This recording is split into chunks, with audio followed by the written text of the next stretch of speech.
कल मध्य प्रदेश के वर्ग 3 में चयनित अभ्यर्थियों के लिए एक खुशी की बात आई थी। जैसा कि मैं आप सभी को बताना चाहता हूं कि पूर्व में हम लोग बीएड की विशेष एटीकेटी कराने की मांग कर रहे थे। इस विशेष एटीकेटी को हम क्यों कराना चाह रहे थे? हम इसलिए कराना चाह रहे थे क्योंकि वर्ग 3 में अधिकतर छात्र चयनित हो गए थे।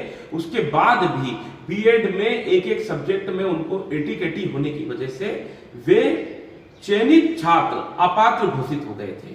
इस स्थिति में कहीं ना कहीं यह देखने को मिल रहा था कि जब 11 वर्षों बाद वर्ग 3 की परीक्षा आई और उसमें इतनी मेहनत करने के बाद ये युवा चयनित हो गए, लेकिन उसके पश्चात भी कहीं ना कहीं बीएड में एटीकेटी होने की वजह से इन छात्रों की मेहनत पर पानी फिर रहा था।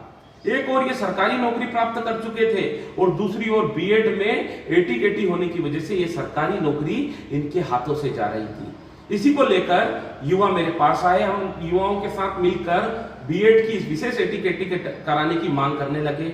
हमने देवी अहिल्या विश्वविद्यालय से मांग की कि लगभग 1000 से अधिक यदि छात्र हैं तो इन छात्रों के लिए आप विशेष एटीकेटी कराइए। लेकिन देवी अहिल्या विश्वविद्यालय अपने स्तर पर युवाओं के हित के निर्णय नहीं ले सकता था और वे इस मामले को टालने का कार्य करने लगे। जब निरंतर इसके पीछे संघर्ष चला, हम लोगों ने घंटों धरना दिया।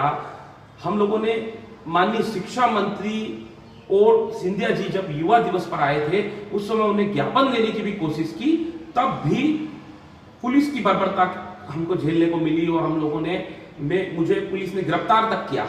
लेकिन फिर भी कहीं ना कहीं हम इस संघर्ष की लड़ाई को लगातार लड़ते रहे। इसके बाद भी हम लोगों ने उच्च शिक्षा विभाग के खिलाफ अपना कैंपेन जारी रखा। हम लोगों ने मैसेज के माध्यम से माननीय आयुक्त महोदय को निरंतर जगाने का कार्य किया और उच्च शिक्षा विभाग के मंत्री शिक्षा मंत्री जी को भी जगाने का काम किया।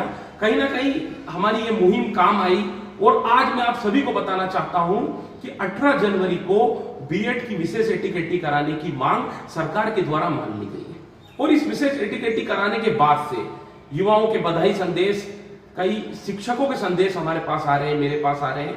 मैं उन सभी शिक्षकों को और युवाओं को कहना चाहता हूं, इस लड़ाई में जीत का हकदार अकेला मैं नहीं हूं। ये सभी युवाओं की लड़ाई थी। इसमें शिक्षकों ने भी महत्वपूर्ण भूमिका निभाई, कर्मचारियों ने भी महत्वपूर्ण भूमिका निभाई, मीडिया बंधुओं ने और अन्य सभी लोगों ने इसमें भूमिका निभाई। हर व्यक्ति मार्मिक रूप से चाहता था कि कहीं ना कहीं इन गरीब युवाओं के साथ अन्याय नहीं हो और जब वर्षों बाद इनको सरकारी नौकरी मिल रही है तो इसमें पात्र घोषित हो।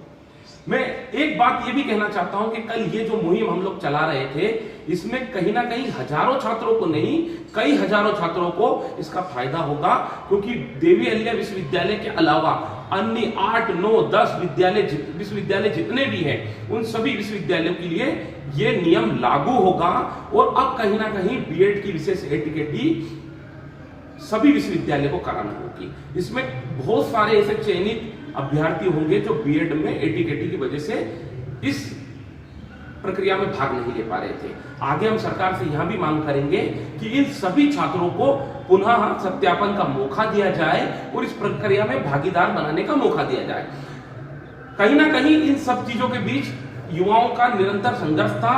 एक और सरकार की भूमिका युवाओं के प्रति उत्तरदायी नहीं थी। आप देख सकते हैं किस प्रकार से मुख्यमंत्री जी और शिक्षा मंत्री जी नींद में सोए हुए थे और कहीं ना कहीं युवाओं की पीड़ा के प्रति उनका कुछ भी संवेदनशीलता नहीं दिख रही थी। लेकिन कहीं ना कहीं देर आए दुरुस्त आए वाली कहावत को सिद्ध करते हैं और हम लोग ये मानते हैं कि हम लोग इस संघर्ष को जीते हैं और आने वाले समय में युवाओं की लड़ाई को पुनः इस प्रकार से जारी रखेंगे। धन्यवाद।